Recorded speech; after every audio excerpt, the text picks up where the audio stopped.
What is it right now? After Dark lit. After Dark not lit. After Dark. 430. Unlit. WayForward unlit. Called After Dark. After Lit and Dark. Hey, under 300 it is. Uh-oh, they're angry now. Should we do the thing with like? Oh yeah. How Where's do our they- black lights? No, then they can't see us. We need Christmas lights. They can see you by the light of your mind. They can barely see us with the lights on. They need glasses. Or they need their lights.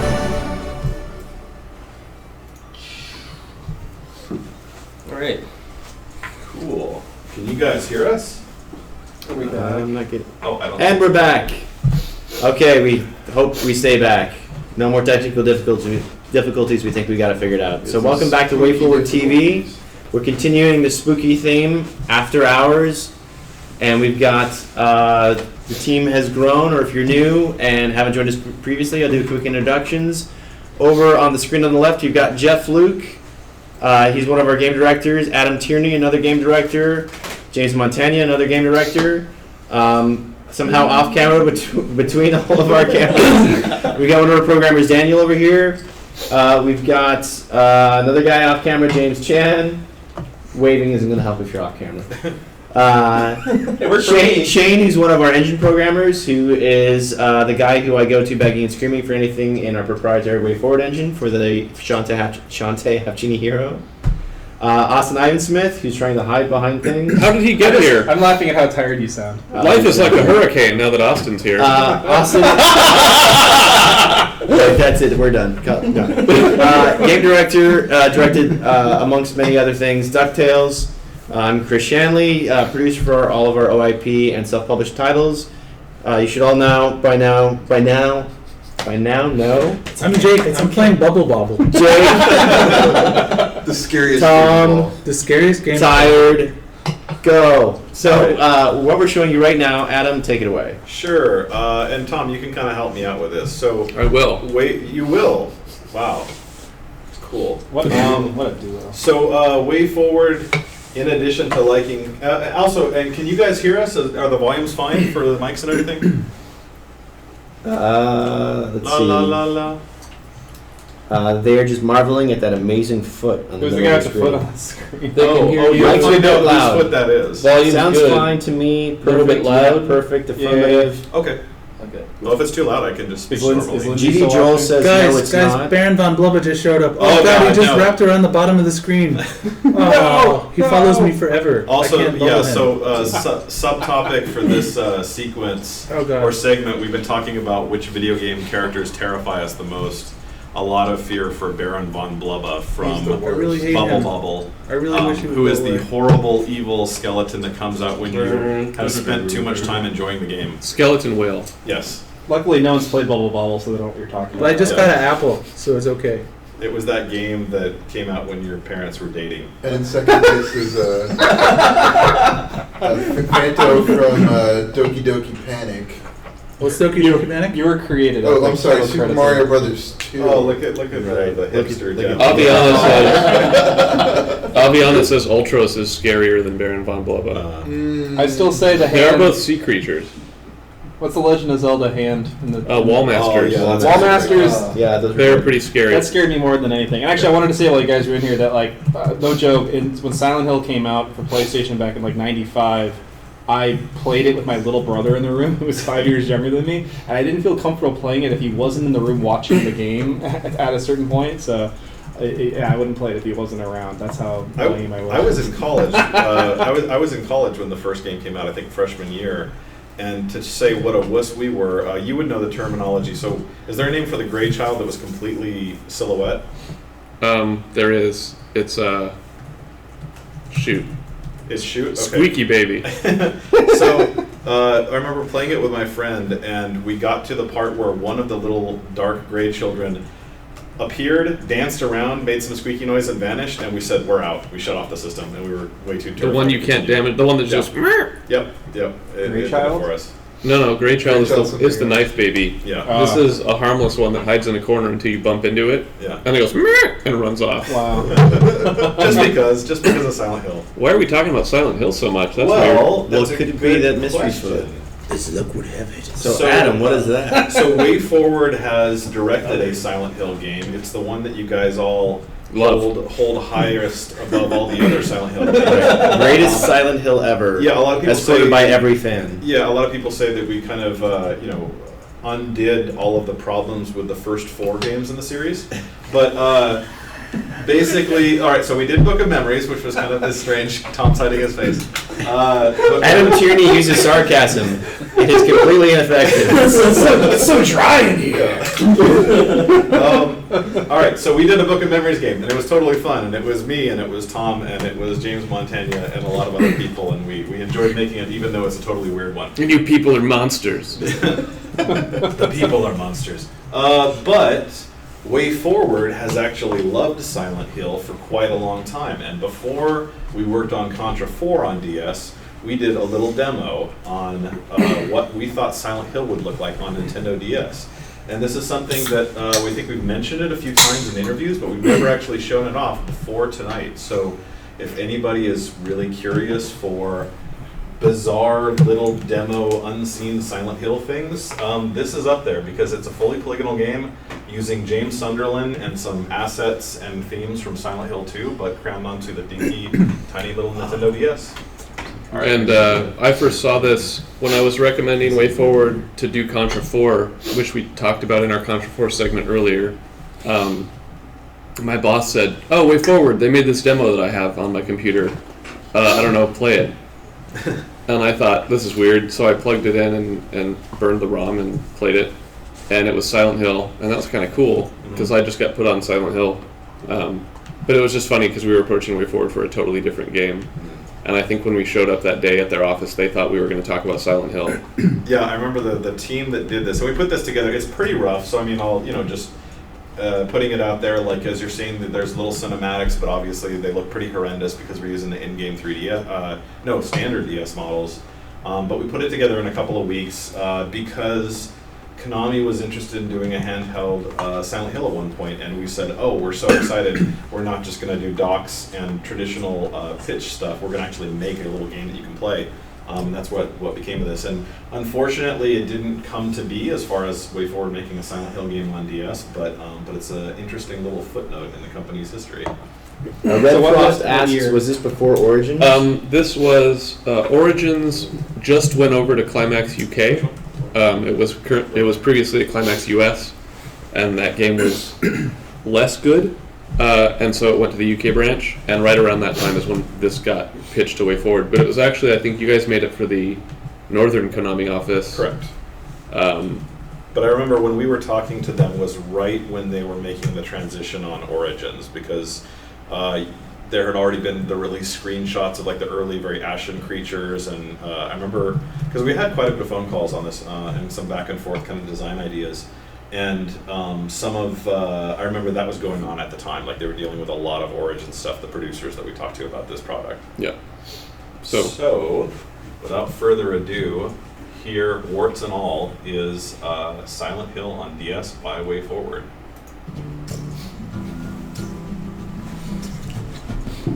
Doesn't matter. We may need to turn it up a little bit too. Maybe I get that.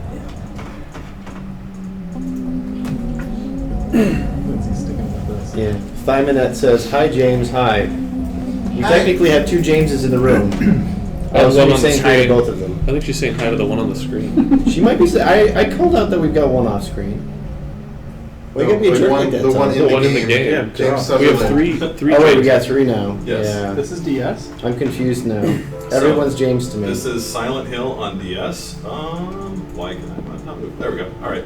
So we had James Sunderland. Like I said, everything's pretty rigid because this was like a very simple proof of concept, but with the basic mobility of him, we got his character in there. You can see if I get closer to the camera, it's pretty decent looking for a DS model. Yeah. You might want to move the mouse down a little bit. Oh, sorry. On Yeah. the screen right now. Yeah, we basically just took the PS2 models and then down-res some of the stuff, but I don't know how close I can get. You can actually see that he's got some decent textures on his hair and his face. What year was this, Adam? This would have been before Contra. This was probably 2006. 2006, right? Yeah, Yeah. somewhere around there. Right on. And a lot of the people that that worked on this ended up working on our other horror projects like Book of Memories and Lit and some of the other stuff. So basically, we wanted to do a demo that just showed off the basics of Silent Hill. And so you can move around in here. There's a couple different camera angles. Let's see. So we had that. We also have first-person view, just to take advantage of the touch screen. Then we had a over-the-shoulder view where it's tracking along with you. And then of course we have, let's see. Oh, I can't do it in that mode. And then we also have, how do I do the flashlight? Oh, I haven't collected it yet. That's right, we have to collect items. So I will go over here. What is this thing? This radio is making strange noises. Maybe it's broken. This radio is making strange noises. And we can't hear this, but you guys can probably hear it. We have within the game, the radio will start doing staticky stuff as you get closer to like the creepy items in the room. So it's basically a triangular room. Over here, let's see, we have like this. It's a small pocket flashlight. I might need this. I'm controlling the camera. That's the best narrator voice. You sound like Batman. Thank you. Yeah, it really is good. You really do a great Batman. It's like ridiculous. Robin. I prefer it to the real one. Robin. All right, so now we got the And Pomegranate flashlight. was the best Robin. And you can see the flashlight is actually on there, and now we've got some creepy mood lighting, and we can even go first person, we can aim it around. Down if you are. And this was, I mean, It's on you know, this YouTube. is pretty low tech now, but for DS, and especially at the time, it was kind of interesting.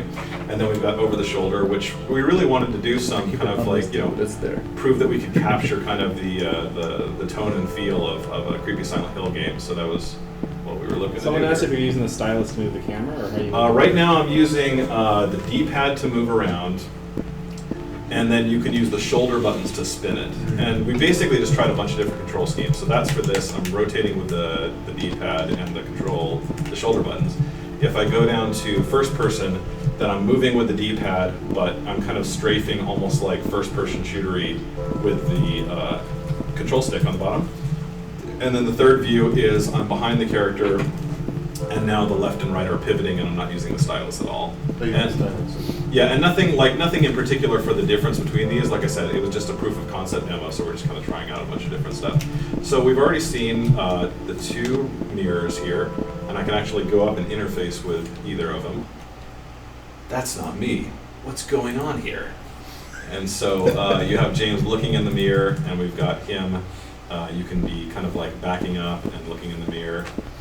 This one, I should have actually come to this one second, because the first one is a normal mirror, and that's over here. Doop, doop, doop. It's a pretty filthy mirror. I can see my reflection. And we really went for kind of the awful early dialogue. It's a pretty filthy mirror. I can see my reflection. Very nice. Perfect. I'll do all the voice acting. All right, so that's basically what we have there. Now we have the two different things. And then, like as you can see, we're playing with the textures, and we've got some kind of interesting wall textures. If you're looking at the ground, you'll notice that everything is like super large pixels. I believe the DS had no blending or anti-aliasing of the textures, so once you kind of stretched it out, if you got close, it would just become these massive non-blended pixels all over the place. Yeah, Mario 64 looked great. Yeah, But but if you look at like James, you can see like on his coat and stuff, it looks a little smoother because everything's like very relatively high poly up there. No one likes anti. That is a nice coat, James. Yeah. James is also fashionable. James just left the room. Dapper. So there's this creepy. Yeah. How many polys are in your coat? At least 3. It's normal map, so it's a little bit more. You know, The textures look great. it's Valencia. It's 100 degrees. You need it. So, all right. So now we're accessing a piano, and we wanted to prove out a little bit of everything. So this piano has probably seen better days. There's a piece of paper on top. So I collected the paper. It's a sheet of music. There's something written in red. And now I've collected it, and I can access the piano, and then here's where the touch interface is. I like to think he does this when he's at home playing like What are you playing outside? like Link to the Past. And I It's chose raining the outside. random ones that Zelda is says, your ... yeah, nothing happened strange. He always turns all the It's sound. dangerous to go alone. Yeah. Take this. I better It's take this. dangerous to go alone. He turns the East VO all Coast the way Peninsula down is so he the can secret. hear himself. So there's obviously some puzzle here. Everybody. You can actually access your inventory at any point, and he has like a little blurb on each one. The radio only seems to pick up static. Still, there's something about it. We tried to kind of hit that really Silent Hill 1-esque dialogue. Grumble, grumble. This small pocket flashlight seems pretty battered, but it still works. I hope it doesn't run out of batteries. And So good. It's gonna run out of batteries, guys. yeah, it's the sheet music from the piano. There's a riddle written in red. Oh my gosh. So Piano. let's press the A button Piano. and see what that's about. Liquid. And in typical fashion, there is a poem, and it goes, 4 children taken in the night were murdered for a hellish rite. Then 1 per day dragged to the east and dumped in 4 small graves, deceased. And there's actually a couple of other pages, but I'll get to them when I'm actually... Can I change my scariest thing? I wish they were written in Comic Sans. Like, That's the only way to get scarier. Comic Sans. So, and it was kind of funny because when we did this, I wanted to do a puzzle that was very Silent Hill-esque. And so you'll see when we do it right now, it basically is telling you the order of the piano key is similar to the bird riddle in the first Silent Hill game. But it was funny because we did it, and then internally everybody read it, and they're like, "This riddle is stupid, and it makes no sense, and it's very confusing." And we're like, "Right, Silent Hill." there was Not canon. Yeah, there was an intentional kind of obtuseness to, like a little unintuitive aspect to it, to just kind of nail the aesthetics of the brand. Can you play Twilight Sonata? Or, I'm sorry, Moonlight Sonata on it to move a bookcase? Well, what you can do is Like you can chopsticks. look at this, and if you look, and they see the cursor, right? Yeah, This is so it, you yeah. can see there's 8 keys on the piano, and there's a little grave here, and there's a little man here that I drew in about 10 seconds. And I can access my inventory, badass over here. and then we start looking at the riddle. So it says, 4 children taken in the night were murdered for a hellish rite. Then 1 per day dragged to the east and dumped in 4 small graves, deceased. You're Olmec. So the idea is that you are taking the children from the child's side and then dumping them in the graves, and then let's advance to see the order. So the oldest child, first of all, was buried in the furthest hole. So let me get out of here. I think Actually, when I got you to know what this you should have done? You should puzzle, have seen if one of us could figure it out. You won't. on the Konami end, Yeah. I think I got to this puzzle and it didn't make sense, and I had to use your walkthrough, which told me what to do Yeah. to solve the puzzle. Yeah, So I was still solving it with a note. yeah, It was just your note. yeah. Silent Hill. Right.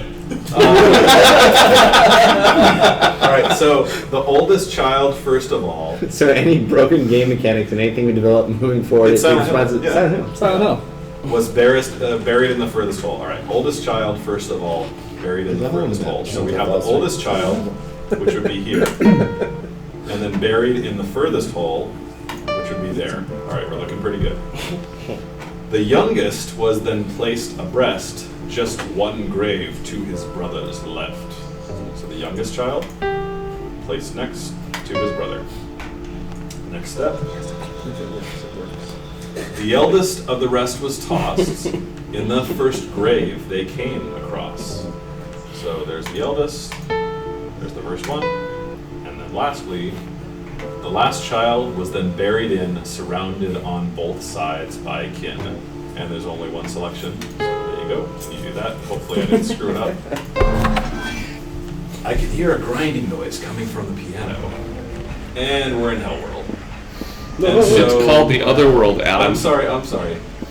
Well, we would have changed that in this game. All right, so this is now the same room. I'm scared. It's the other version. It's grossed up textures. We've got the classic save point glyph on the Halo of the Sun, right? But, maybe. Okay. You're There you skipping go. past it. There. You see it? Yeah. Yeah, okay.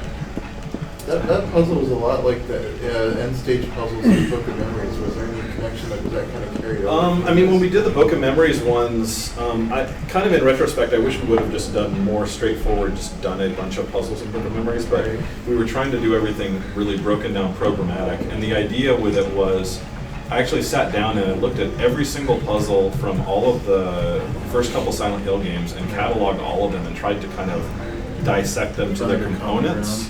Yeah, it's like, okay, it's a positional thing, it's a color thing, it's a name thing, and we tried to kind of do a formula of it. I don't think it came out that great, to be honest, but that was the idea, was to not can anything in that game. So you can see there's still the mirrors, but now it's just replaced with bloody grates, and there's two things. Oh, I'll make it a little creepier. And then in the middle, there is something, and oh god, it's moving. Flashlight. And so if we look up close, you can see there's this hideous, creepy man-baby thing that is just wiggling around in there. And I think if you're listening to the audio, you can hear it like grunting and groaning and just being generally disgusting. I think I just drew like a weird little gross sack, and then Jason Hitchens, one of our 3D guys, built it. It's bad Milo, right? Static Saber 16 says. Someone wants you to kick the baby. Where's Barry? You're safe! You're safe. All right, and so now I Static access Saber this. 16 says, "Hi, thing that's moving in the darkness." And in classic Silent Hill, he is not terrified at all and says, "Something's moving around in that glass cage. I'd better not get too close." And you see this gross thing here. Reasonable assessment, I think. Can you rotate? Okay, no. And then so basically you're hooked into this, and of course you want to tap the cage with the glass, and it freaks out, and it does horrible things. That's horrible. If you keep tapping it, then eventually it will do this.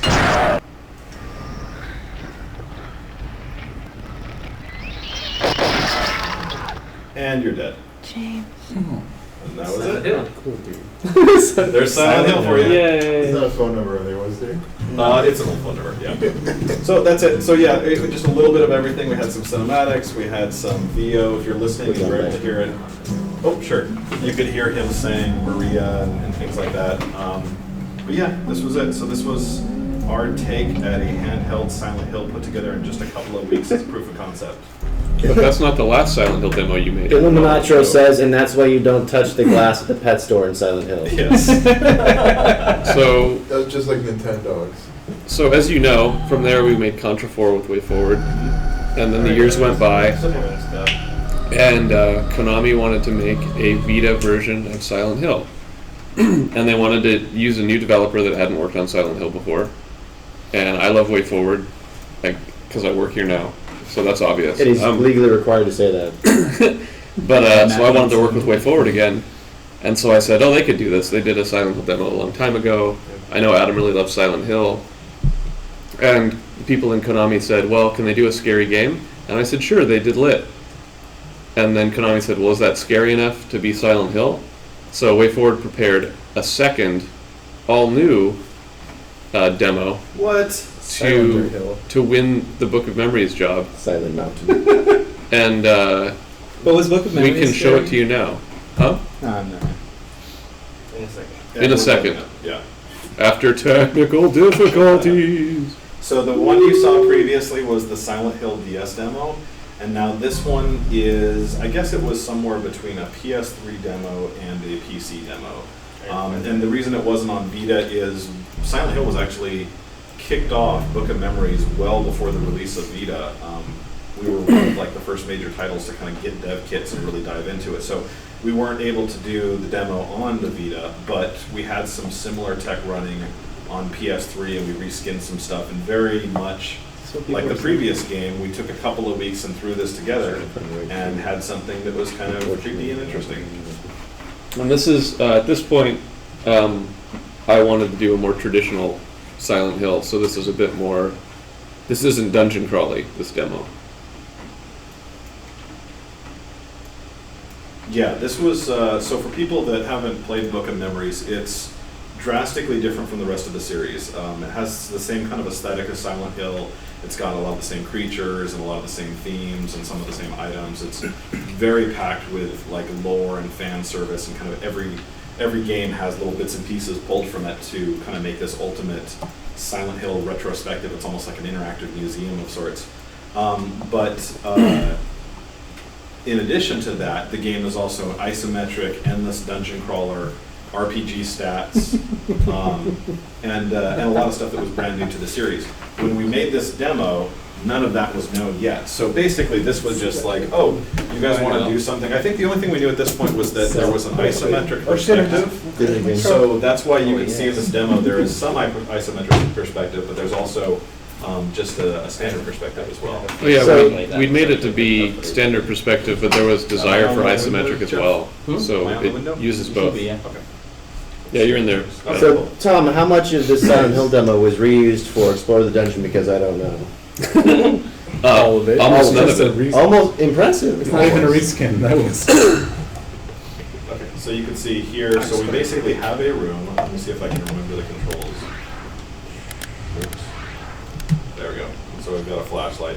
So you can see it's, the character is very temp, the rigging is very temp, so things look a little bit wonky, but what we wanted to do is we basically, similar to the last demo, we just wanted to show what are kind of the way forward sensibilities for creating a Silent Hill experience. So what we did is we basically constructed a room, and within the room we wanted to almost kind of represent the two sides of Silent Hill, like the standard world and the other world. So this side would be the fog world, and you can see it's still unsettling. There's still lots of weird, creepy stuff. There's the baby crib. I think it stops moving. Yeah, it only moves when you get close. And there's Robbie in there, and some other little plushies.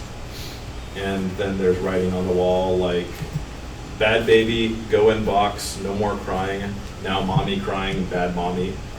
Just cause. Silent Hill. Yeah, That's terrible grammar. And then like the creepiest baby shot we could find, and a bed, and lots of scattered stuff. So we really wanted to do things that kind of like implied a story. Hey Adam, Yeah. is it coincidence that that symbol on the wall is both the symbols on Jake's coat and shirt in lit? Probably, or maybe not. The only symbol we Can know you to show be- Robbie again? Emily Sure. is watching and it froze, so she didn't get to see it. I will show you a Robbie, and then later I will show you another Robbie. And then I will show you B. Robbie. That's totally off moment. James Montano comments that's off model. You were really critical on Robbie in Book of Memories. I remember that. Yeah. There's a Robbie in the first room, and James, I think, made the artist revise it a half dozen times because it wasn't Robbie. It wasn't right. James got confused because he really liked Kirby, and he thought Yeah. people kept saying Cobby, Yeah. but they were saying Robbie. Yeah, right. But yeah, you can see there's a lot of stuff. So you can see like, kind of like speck and gloss, and you can see a lot of nice kind of little techniques on here. So we've got the creepy room. We have, little things like the shades are kind of subtly glowing. Again, very, very quickly thrown together. I think we only worked on this for like 2.5, 3 weeks, something like that. So this is the normal side, or the fog side. And then on the other side, we have the exact flip of it, and this is the other world. So there was like a one-to-one representation. We wanted to do some interesting thematic stuff. So you can see we have the baby's crib over here, and then in the opposite flip side, we've got this box with a little slit to look out of. And the creatures that were previously in the crib are now bloody and nailed to the wall, and there's pulsing, gross things that you wouldn't want to touch. That steel box kind of made it into Book of Memories. Yeah, Book of Memories. We actually had one of the Forsaken rooms where we had the creepy woman trapped inside the box, and very similar kind of themes to this. And you can see some nice lighting, like it's really kind of like going off the chains. And I think there's some. We're sponsored by Mountain Dew, so I have to do all. Yeah, there's like subtle animation on this stuff, but it just kind of goes up endlessly. We wanted to just do the typical creepy idea that the room's dimensions can totally break in the Otherworld version. If you look down, you can see just like turning gears. We looked a lot at like Silent Hill 3 and also the Silent Hill movie and stuff like that. So here's the mattress. So we had mommy and daddy's bed over here, and then over here it's torn apart and just covered in blood and burns. And, yeah, it makes me want to just take a nap. Stretched skin, there's some kind of horrible operating chair. with all kinds of grotesque tools that have been used for stuff we don't want to know about. And then there's Robbie. Oh, hey Robbie, how's it going? Oh, he's having her body was Yeah. shattered. If this was Haunted Mansion, they would say, looks like someone's trying to get ahead in life.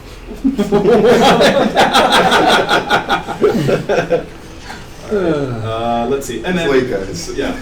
But yeah, so basically we just wanted to do, and there's not too much interactive stuff. You can see there's some nice like little Steam effects over here.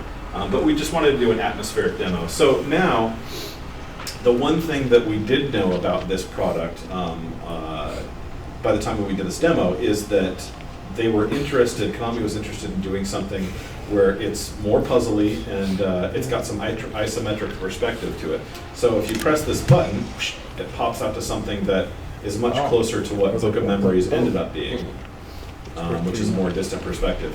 And you can also notice that there is this big glyph on the ground. And when you go close, it's there, but it's very muted. So there was kind of this, we wanted to strike this balance here of, the original idea was to have both perspectives in the game, and I think we were going to go closer for the combat stuff, and then for the puzzly stuff we were going to zoom out like that.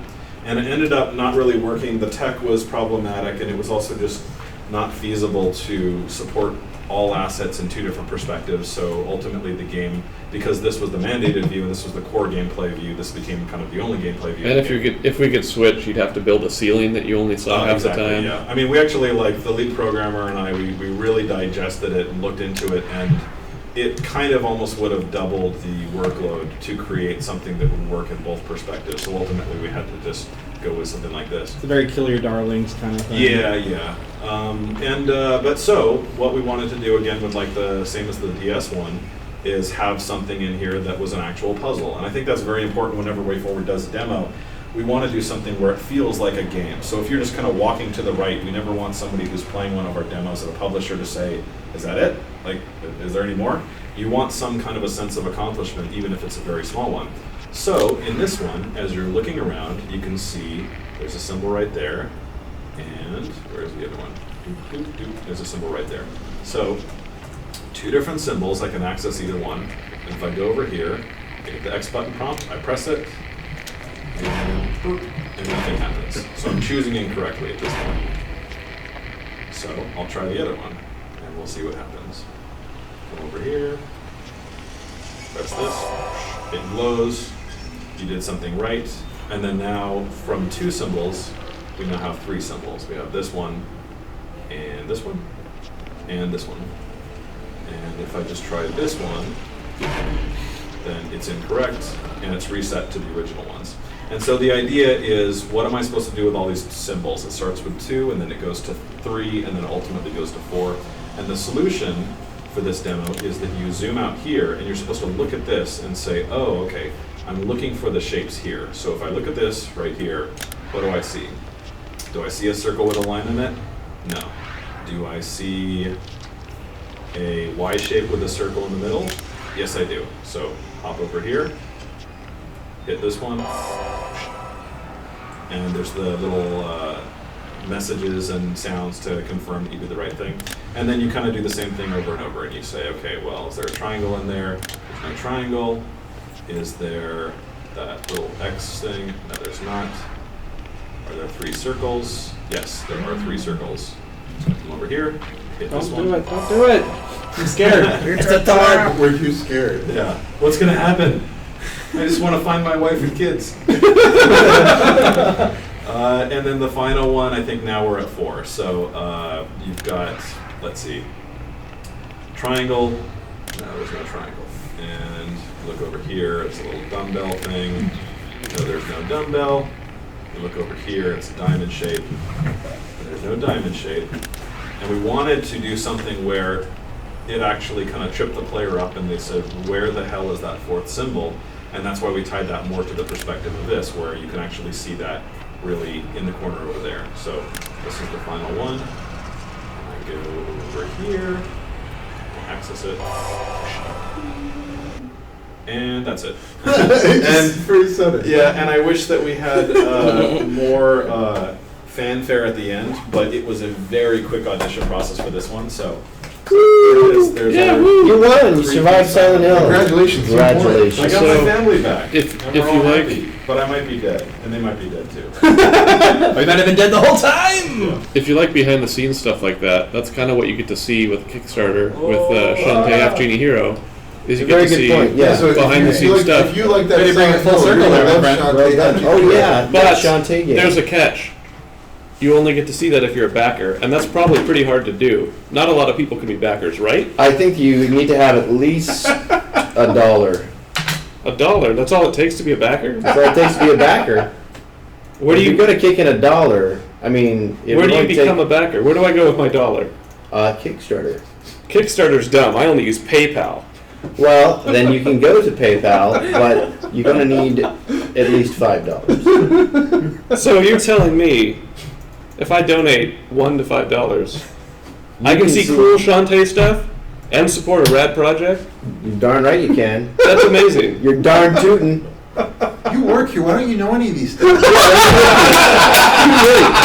Pay attention, man. I've been doing this for like 30 days now. Where the hell have you been? Now, But if you donate in the next 8 hours, for every $15 you donate, I'll throw in not one, but an extra copy of Shantae.